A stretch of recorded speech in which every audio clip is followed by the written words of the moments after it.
perché è tempo che la Lega torni quel movimento rivoluzionario che era tanti anni fa.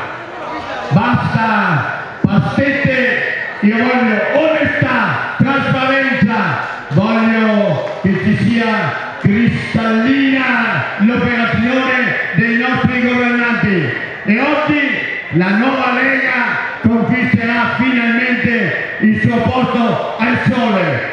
Se hanno oscurato alcune nuvole nere, ma il sole lo faremo partire dalla città di Treviso. Ma ho bisogno che voi siate con me, perché questa è la strada che ci porterà a riprendere la città di Treviso e a dare finalmente un futuro alla città di Treviso.